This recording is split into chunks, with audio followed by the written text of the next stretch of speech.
Hey guys, welcome to the study with Mayank. मैं हूं आपका मयंक और आज ला रहा हूं मैं आपके लिए एनसीईआरटी पॉलिटी क्लास 7 से चैप्टर नंबर 3।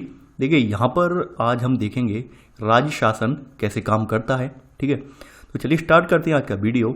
देखते हैं हमें क्या क्या डिस्कस करना है यहाँ पर और क्या क्या नोट डाउन करना है। देखिए बात कर लेते हैं इस अध्याय की कि राज्य शासन कैसे काम करता है। देखिए आपने पिछले अध्यायों में यानी पूर्ववर्ती जो अध्याय आपके थे क्लास 6 के, वहाँ पर ये जाना था कि हमारे शासन के 3 स्तर होते हैं। स्थानीय स्तर सबसे निचला स्तर होता है, मध्य में राज्य स्तर होता है और सबसे ऊपर केंद्र स्तर होता है। तो आप स्थानीय स्तर की अवधारणा क्लास 6 में पढ़कर आए हैं।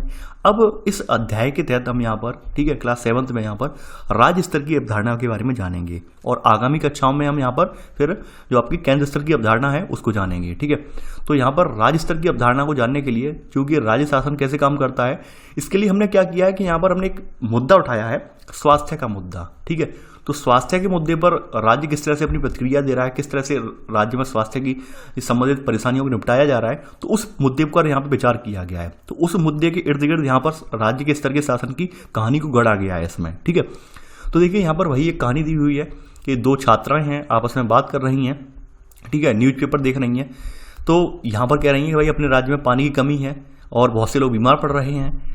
अगले ही पल यहाँ पर ये बताती हैं कि कई गांव में गंदा पानी पीते हुए लोग पाए गए हैं। ठीक है, नदी नाले सूख गए हैं, दूर दूर तक पानी नहीं है, लोग दूर दूर से पानी लेकर आ रहे हैं। ठीक है, ये आपस में चर्चा कर रही हैं। अब देखिए यहाँ पर कहा गया है कि इसमें कि जिला मुख्यालय पातालपुरम, ठीक है, इसमें क्या है, जिला मुख्यालय जो इनका है पातालपुरम, यहाँ पर लोगों को जो है 3 दिन में एक बार पानी सप्लाई हो रही है। और यहाँ का जो जिला चिकित्सालय है उसमें भी मरीजों की संख्या से भरा पड़ा है जिला चिकित्सालय, क्योंकि जल जनित रोग जो होते हैं, हैजा जैसे रोग जो होते हैं वो जल से होते हैं। इस वजह से हैजे से पीड़ित बच्चे वहाँ पर बड़ी संख्या में एडमिट हैं। ये बात यहाँ पर कही गई है न्यूज़पेपर में और ये बच्चे वो न्यूज़पेपर पढ़ के आपस में चर्चा कर रहे हैं। आगे देखते हैं टीए। देखिए फिर आपस में चर्चा करते हुए कहते हैं कि टीवी पर समाचार के बारे में बताया गया कि भाई हैजे से इतने लोगों की मृत्यु हो गई। ठीक है, तो बच्चे आपस में डरते हुए कहते हैं क्या पता हमें भी आपस में बीमारी हो सकती है। ठीक है, तो एक लड़की कहती है कि भाई मेरी मम्मी तो मना करती है, जब ये वापस जा रहे होते हैं तो उनकी लड़की आपस में चर्चा कर रही होती है साइकिल पर कि मेरी मम्मी मना करती है कि भाई बाजार से कुछ भी खाना नहीं चाहिए, खाना पीना नहीं चाहिए। ठीक है, यानी कि सेहत का अपना ध्यान रखना चाहिए, बाजार से कुछ खाना पीना नहीं चाहिए। जब ये साइकिल से जा रहे होते हैं अचानक से तो रास्ते में क्या पड़ता है, एक व्यक्ति ने रोकने के लिए इशारा करता है भाई रुक जाओ। ठीक है, इन्हें कुछ समझ में नहीं आता तो उसके बाद वो कहता है कि आगे आप मत आइए, आगे रैली चल रही है और रैली की वजह से सड़क बंद है। रैली वालों ने यहाँ पर जो विधायक जी हैं हमारे, इनका घर घेराव कर रखा है। ठीक है, बच्चे पूछते हैं ये लेकिन क्यों कर रखा है, तो ये कहते हैं कि हाँ गुस्सा दिखा रहे हैं उन पर, विधायक जी पर गुस्सा दिखा रहे हैं। ठीक है, तो ये बात यानी यहाँ पर एक व्यक्ति हैं, यहाँ पर व्यक्ति कह रहे हैं, विधायक से डिमांड कर रहे हैं कि हम ये मांग करते हैं कि अधिकारी तुरंत स्वास्थ्य की स्थिति पर नियंत्रण पाने के लिए कदम उठाएं। ठीक है, हमारे विधायक इस चीज़ की जिम्मेदारी लें कि अधिकारी वगैरह टाइम पर इस चीज़ की आपूर्ति करेंगे, यानी समय पर सुनिश्चित करते हुए जो आपदा है उससे निपटेंगे। ठीक है, तो इस तरह का एक व्यक्ति यहाँ पे बोल रहा है माइक लेकर। तो यहाँ पर ये कहते हैं कि भाई कि हो सकता है कि भाई कि कैसी ऊंची आवाज़ है इनकी, ये कोई नेता वेता हो सकते हैं। एक लड़की कहती है कि दूसरी लड़की कहती है नहीं नहीं मैंने टीवी पर देखा है, ये विरोधी दल के हैं। ठीक है, यानी ये कहती है अपोजिशन के हैं, यानी कि विरोधी दल के हैं। तो आपके मन में यहाँ पर 2 सवाल यहाँ पे उत्पन्न हुए कि विधायक कौन होता है और विरोधी दल कौन होता है, तो उनके जवाब आप यहाँ पर दिए जाएंगे। ठीक है, विधायक कौन होता है, देखिए आप सभी को पता है कि हमारे राज्य में यहाँ पर विधानसभा होती है। ठीक है, और विधानसभा के सदस्य को यहाँ पर विधायक कहा जाता है, यानी कि मेंबर ऑफ लेजिस्लेटिव असेंबली, इसका संक्षिप्त रूप है ये विधायक। ठीक है, यानी कहते नहीं चाचा विधायक है हमारे, तो इसीलिए कहते हैं चाचा विधायक है हमारे। ठीक है, ये कहावत आपने अक्सर करके सुनी होगी और खास करके यूपी बिहार में तो देखने को मिल जाती है। ठीक है, यानी हर किसी गाड़ी पर विधायक जी लिखा होगा, तो इसलिए लिखा होता है क्योंकि यहाँ पर सबसे ज़्यादा दुरुपयोग इसी बात का दुरुपयोग किया गया है इन जगहों पर, तो इसलिए आपने ये वाला स्लोगन भी सुना होगा। ठीक है, तो यहाँ पर अब बताते हैं विधायक के बारे में कि विधानसभा का जो कैंडिडेट होता है वो विधायक कहलाता है, यानी एमएलए कहलाता है। और एमएलए का संक्षिप्त रूप होता है एमएलए। ठीक है, मेंबर ऑफ लेजिस्लेटिव असेंबली का संक्षिप्त रूप होता है। ठीक है, ये आपने बात यहाँ पर देख ली। अब देखिए एमएलए जो होते हैं हमारे, ये इनका चुनाव आपको पता है कि हमारे भारत में लोकतंत्र है, तो लोकतंत्र में चुनाव प्रक्रिया अहम है। ठीक है, और सार्वभौमिक वयस्क मताधिकार के द्वारा चुनाव संपन्न कराए जाते हैं, यानी 18 साल से ऊपर जो लोग पंजीकृत मतदाता हैं वो अपने अपने जो कैंडिडेट है उनका चुनाव करते हैं। ठीक है, तो एमएलए का चुनाव जो होता है वो जनता के द्वारा होता है। ठीक है, और फिर क्या होता है, फिर वे जो है लेजिस्लेटिव असेंबली है यानी विधानसभा है, इसके मेंबर यानी विधानसभा के सदस्य बन जाते हैं और सरकार बनाते हैं। ठीक है, तो आप इस तरह से देख लेते हैं कि विधायक जो है आपकी जनता का प्रतिनिधित्व कर रहे हैं यहाँ पर। ठीक है, भारत की बात करें तो भारत के हर राज्य में एक विधानसभा है। ठीक है, कुछ राज्य ऐसे भी हैं जो केंद्र के अधीन में, वहाँ विधानसभा नहीं है, वो बात आप अलग बात है, वो आगामी कक्षाओं में देखेंगे। ठीक है, भारत के हर राज्य में एक विधानसभा है और हर राज्य जो है कई निर्वाचन क्षेत्रों में बटा हुआ है। निर्वाचन क्षेत्रों से अभिप्राय यानी कि एक पूरा पर्टिकुलर एरिया वार्ड मान सकते हैं, या फिर कुछ गांव का समूह मान सकते हैं, कुछ छोटे छोटे नगरों का समूह मान सकते हैं। ठीक है, उसको मिलाकर हमने एक निर्वाचन क्षेत्र बना दिया कि भाई इतने इतने जगह के लोग जो है मिलकर एक कैंडिडेट का चुनाव करेंगे। ठीक है, तो उसको निर्वाचन क्षेत्रों में बांट देते हैं। ठीक है, अब जैसे यहाँ पे बात कही गई है कि हिमाचल प्रदेश की बात कही है, हिमाचल प्रदेश जो राज्य है हमारा, कि यहाँ पर टोटल राज्य में 68 निर्वाचन क्षेत्र हैं। ठीक है, जैसे यहाँ पे हिमाचल प्रदेश के लिए दर्शाया गया है, यानी एग्जाम्पल के तौर पर कि हिमाचल प्रदेश राज्य में 68 जो निर्वाचन क्षेत्र हैं और इन निर्वाचन क्षेत्र से जनता यानी एक प्रतिनिधि चुनकर भेजती है। ठीक है, और विधानसभा का सदस्य ये आप जानते ही हैं जो विधायक बाद में बन जाता है। ठीक है, तो यहाँ पर आपने देख लिया सेकंड पॉइंट कि यानी कि हर राज्य में कई निर्वाचन क्षेत्रों में बटा हुआ है। ठीक है, और हर निर्वाचन क्षेत्र से एक जनता प्रतिनिधि चुनती है। ठीक है, अब यहाँ पे एग्जाम्पल दिया गया, हिमाचल प्रदेश में कितने हैं, 68 निर्वाचन क्षेत्र हैं। आगे बढ़ते हैं। अब देखिए आगे भूमिका ये निकल के आती है कि भाई ये जो विधायक वगैरह जो होते हैं ये कैसे चुनाव लड़ते हैं। देखिए ये एक तो नामी पार्टियां जो होती हैं उनके टिकट पर चुनाव लड़ते हैं।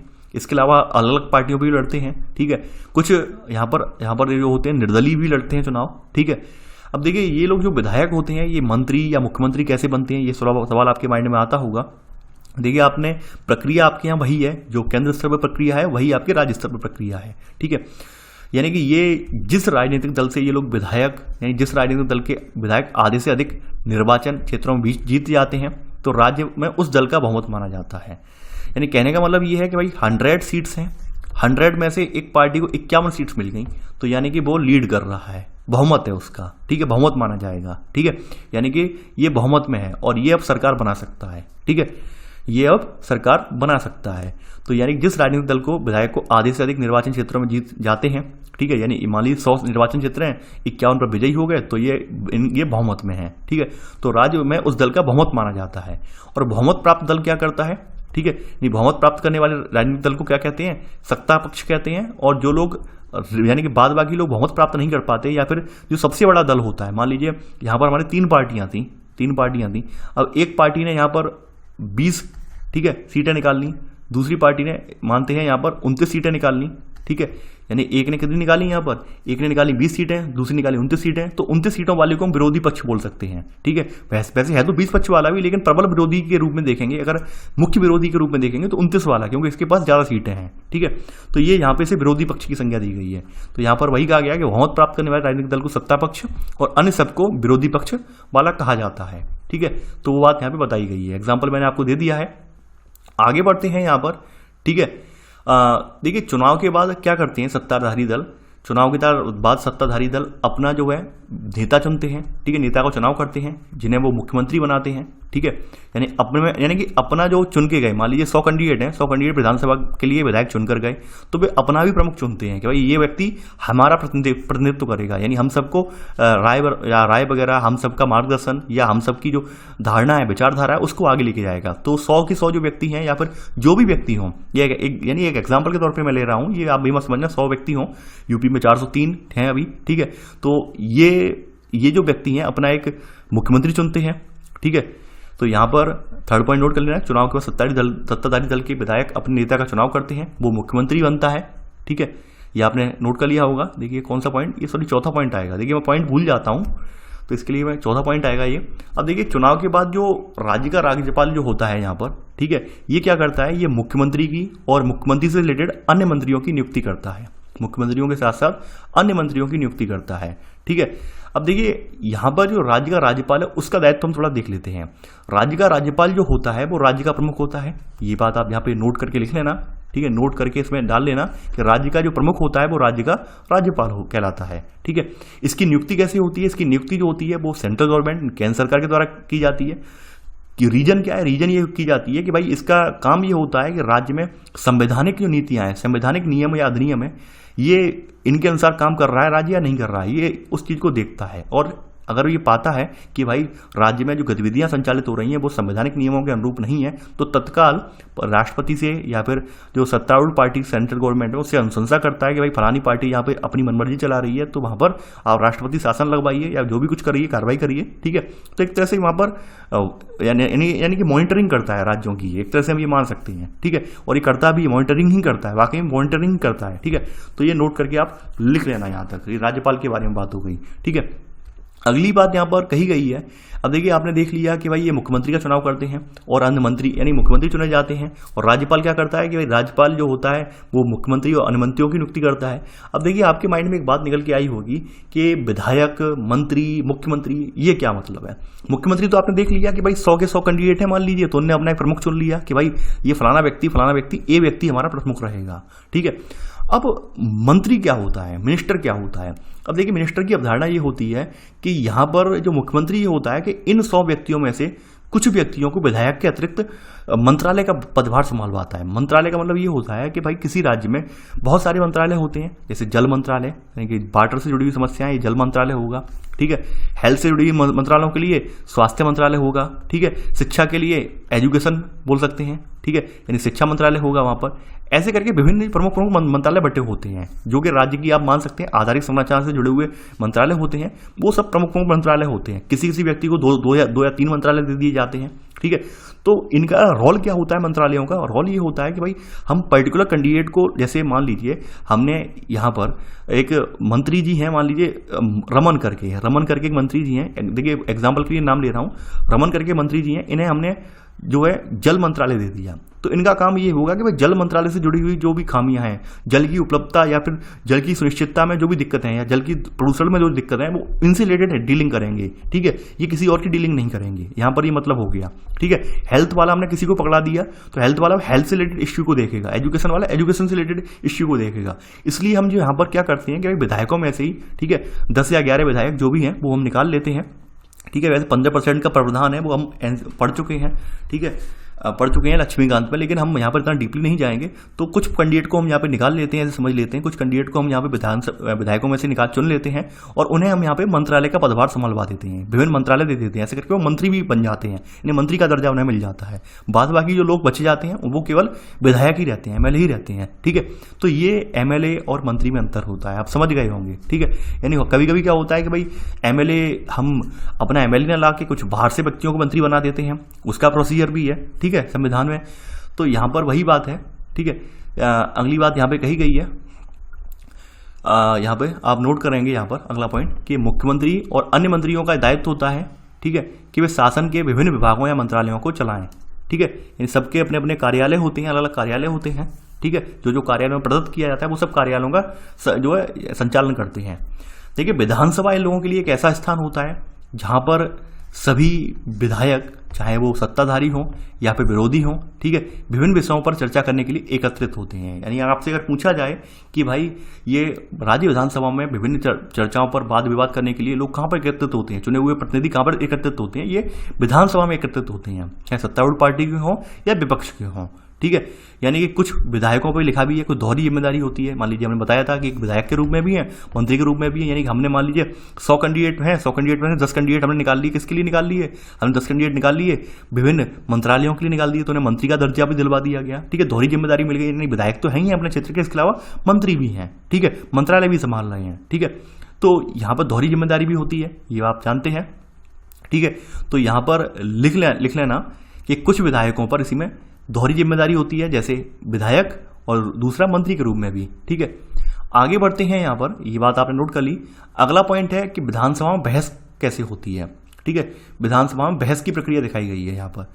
अब यहाँ पर कुछ बच्चे हैं, स्कूली बच्चे हैं, जैसे आफरीन, सुजाता, इनके विद्यालय के कुछ और विद्यार्थी हैं, विधानसभा देखने के लिए इन्होंने राजधानी की यात्रा की, अपनी जो भी राजधानी हो इनकी वहाँ की यात्रा की। ठीक है, यानी सभी राज्यों की अपनी अपनी राजधानी होती है। ठीक है, जैसे उत्तर प्रदेश की लखनऊ है, हर जगह की अपनी अपनी राजधानी है। ठीक है, हर राज्य की अपनी अलग राजधानी, यानी हमारी केंद्रीय राजधानी तो दिल्ली है, ये बात तो आप जानते हैं, हमारे पूरे देश की राजधानी दिल्ली है, लेकिन हर राज्य की भी अपनी राजधानी होती है, ठीक है, जहां पर ये विधानसभा स्थापित होती है। ये बात आप अच्छे से जानते होंगे, ठीक है।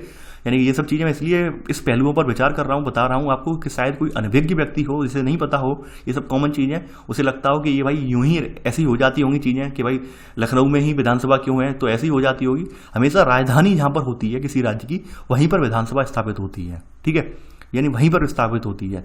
तो ये लोग बच्चे क्या करते हैं, राजधानी में गए हैं विधानसभा देखने, तो वहाँ पर बहुत उत्सुक हैं, ऊपर जाते हैं, वहाँ पर एक हॉल देखते हैं, हॉल में पाते हैं कि भाई वहाँ पर डेस्कें वगैरह लगी हैं, बहुत कतार में लगी हैं, कतारबद्ध लगी हैं, ठीक है। अब देखिए यहाँ पर बताया गया है कि विधानसभा की प्रक्रिया कैसे चलती है। विधानसभा में जो बहसों में विधायक जो होते हैं, बहस वगैरह होती है, डिबेट वगैरह होती है, अपनी राय व्यक्त कर सकते हैं, संबंधित विषय पर प्रश्न पूछ सकते हैं, सुझाव भी दे सकते हैं, ठीक है। यानी विधायक पहले प्रश्न पूछते हैं, सुझाव देते हैं, इसके बाद मंत्री उनका उत्तर वगैरह देते हैं, ठीक है, और सदन को आश्वस्त करते हैं कि जरूरी कदम उठाए जाएंगे, ठीक है। तो यहाँ पर आप इसमें पहला पॉइंट नोट कर लेना है यहाँ पर कि ये यहाँ से लेकर यहाँ पर, ठीक है। इसके बाद इसमें सब पॉइंट, ये पॉइंट यहाँ से लेकर यहाँ तक नोट कर लेना, ठीक है। ये पहला पॉइंट आपका हो गया। दूसरी बात यहाँ पर है कि मुख्यमंत्री, अन्य मुख्यमंत्री, ठीक है, ये निर्णय लेते हैं कि सरकार चलानी होती है, कैसे चलानी होती है, सरकार हमें कैसे चलानी होती है, ठीक है। अब जो भी ये निर्णय लिए जाते हैं यहाँ पर ये इन्हें विधानसभा के सदस्यों के द्वारा अनुमोदित किया जाता है कि विधानसभा के सदस्यों की स्वीकृति करवाई जाती है, ठीक है, कि भाई क्यों करना जरूरी है, क्या जरूरी है, तमाम बिल अध्यादेश वगैरह पास किए जाते हैं, तो उनमें उन्हें जो है पारित होने के लिए एक बहुमत की आवश्यकता होती है। तो वो बात यहाँ पे कही गई है, ठीक है। तो यहाँ पर इस सेकंड का सब पॉइंट लिख लेना, ठीक है। देखिए विधानसभा में कोई व्यक्ति जो है सत्तारूढ़ पार्टी से रिलेटेड है या फिर विपक्ष का है, वो प्रश्न पूछ सकता है, मुख्यमंत्री से भी प्रश्न पूछ सकता है, मंत्रियों से प्रश्न पूछ सकता है, ठीक है। तो ये अधिकार है वहां पर, और ये भी पूछ सकता है धन कहाँ खर्च हुआ, ये बात आप ऑलरेडी जानते हैं। तो केवल आप यहाँ तक सेकंड का सब पॉइंट आप लिख लेना। अब जैसे यहाँ पर कुछ कार्रवाइयाँ बताई गई हैं, जैसे एक विधायक एक खड़ा हुआ, कहता है अखड़ गांव में 15 लोगों की मृत्यु हो गई है हैजे से, ठीक है। स्वास्थ्य मंत्री का ध्यान यहाँ पर आकर्षित करना चाहूँगा, क्या जरूरी कदम उठाए गए हैं। दूसरा व्यक्ति यहाँ पर खड़ा होता है वहाँ पर विधानसभा में कि सरकारी अस्पतालों की दशा बहुत खराब है, यहाँ पे डॉक्टर और चिकित्साकर्मी नियुक्त क्यों नहीं हो रहे हैं, इतनी जो हीला हवाली क्यों हो रही है, ठीक है। एक तीसरा विधायक कहता है खड़ा होकर कि वहाँ पे कि भाई तोला पट्टी में पानी की कमी है, कितने कुओं को और तालाबों को साफ किया गया, संक्रमण मुक्त करवाया गया, या फिर पानी की व्यवस्था करवाई गई। चौथा विधायक कहता है कि भाई सत्तारूढ़ पार्टी का कि नहीं, ऐसा नहीं है कि भाई हम लोगों ने काम कर रहे हैं, लेकिन ऐसा नहीं है, आप लोग बड़ा चढ़ा के बता रहे हैं। तो ऐसे करके डिबेट होती है, और आप डिबेट वगैरह आप देखते भी होंगे। तो वही सब डिबेट बताई गई है, कैसे डिबेट चल रही है, कुछ लोग खड़े होकर सवाल कर रहे हैं, कुछ लोग जवाब भी दे रहे हैं रिप्लाई में, ठीक है। तो वो डिबेट चल रही है, यानी कि यही लोकतंत्र की एक सबसे बड़ी महिमा यही है, लोकतंत्र में यही सबसे बड़ा जो योगदान होता है कि लोग सवाल पूछ सकते हैं, जबकि राजतंत्र में अधिकार नहीं होता है इस तरह का, ठीक है। अब देखिए सरकार शब्द का यूज क्यों किया गया है, यहाँ पर वही बताया गया है, ठीक है। यानी सदस्य सरकार द्वारा की गई या न की गई कार्रवाई पर बहस कर रहे थे।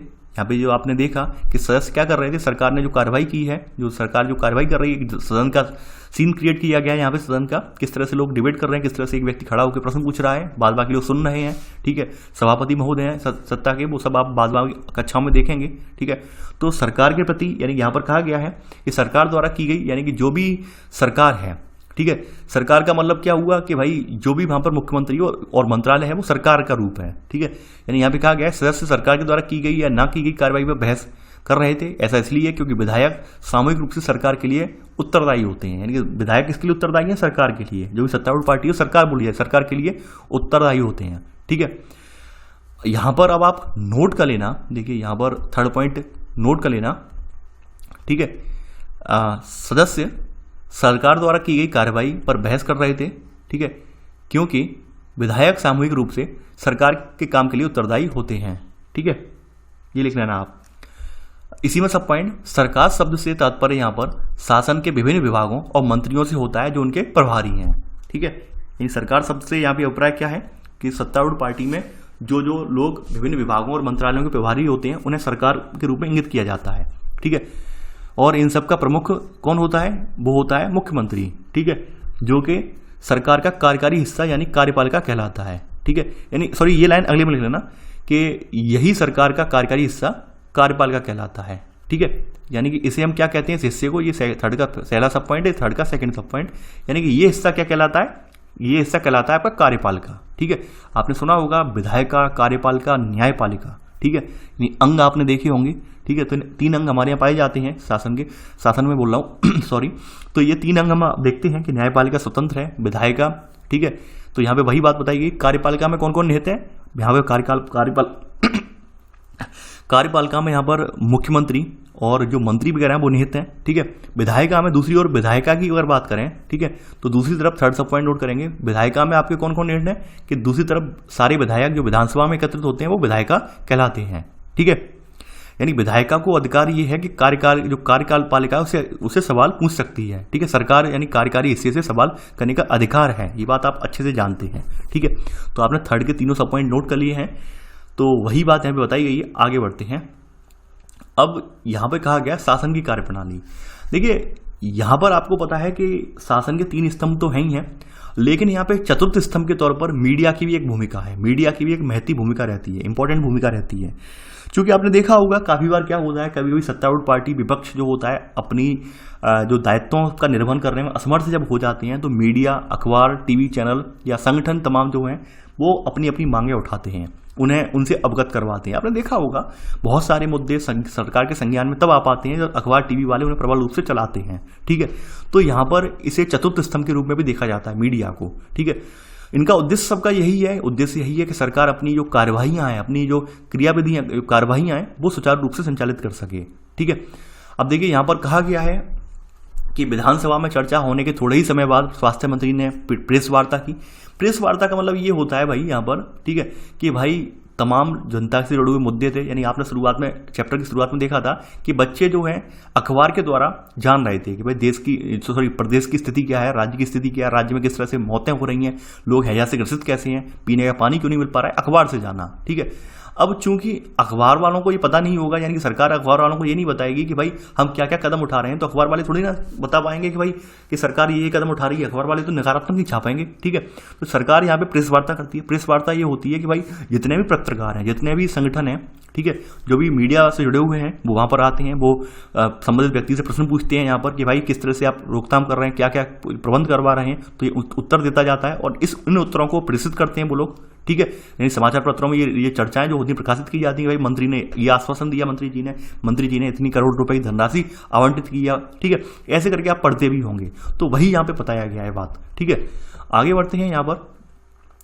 अब देखिए यहाँ पर अगली बात बताई गई है कि पर बाद में यहाँ पर मुख्यमंत्री और स्वास्थ्य मंत्री में पातालपुरम में दौरा भी किया, पातालपुरम जिले का। ठीक है, यानी यहाँ पर देखा कि केवल सफाई की नहीं, यहाँ पे पीने की पानी की भी कमी है, ऐसे दौरा किया। यहाँ पर कुछ लोग जिन लोगों की मृत्यु हो गई थी, ठीक है, तो उनके परिवार वालों से भी ये मिले।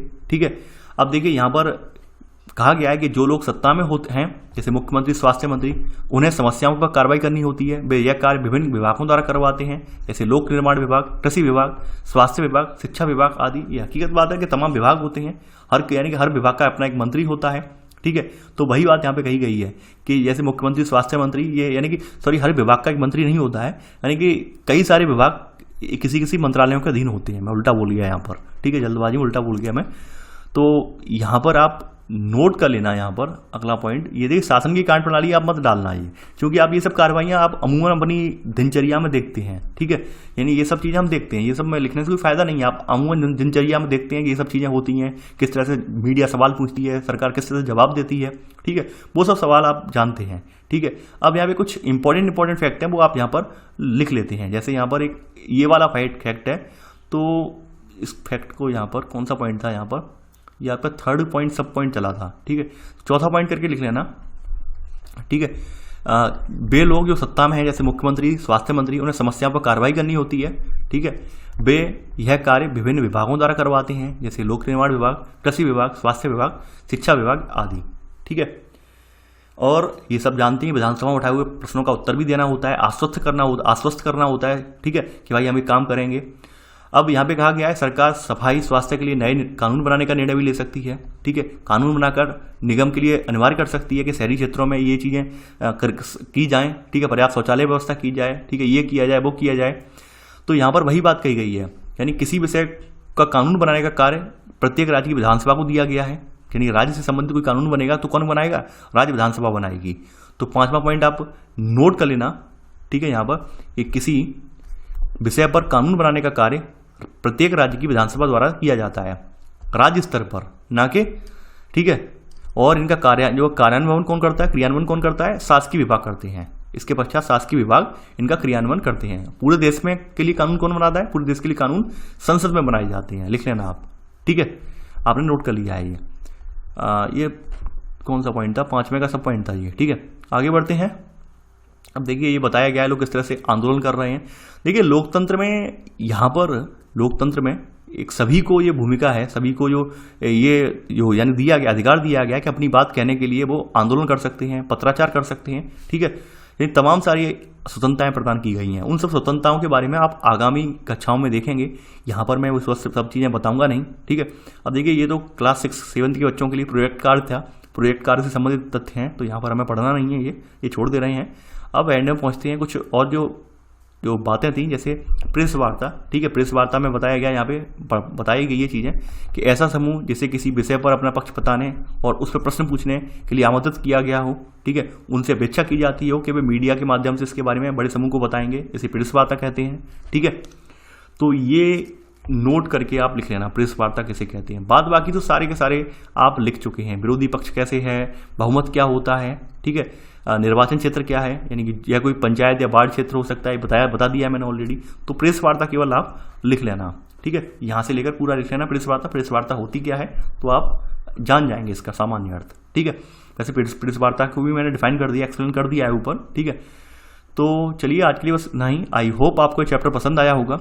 देखिए मेरी कोशिश यही है कि अभी मैं आपके जो इन चैप्टरों से संबंधित एमसीक्यू वाला पोर्शन है वो प्रिपेयर हो रहा है, और आने वाले दिनों में यानी एक आध हफ्ते बाद आपको जो है इनसे रिलेटेड आपके एमसीक्यू आपको मिल जाएंगे, ठीक है। यानी इन चैप्टरों को आपने जो पढ़ा है चैप्टरों में, उनसे रिलेटेड आपको एमसीक्यू मिल जाएंगे, तो आप लोग बिल्कुल परेशान ना हो। साथ ही साथ आप लोग वीडियो को लाइक शेयर करते रहिए ताकि नए अभ्यर्थी जो है चैनल से जुड़ते रहें, ठीक है। तो चलिए आज के लिए इतना ही।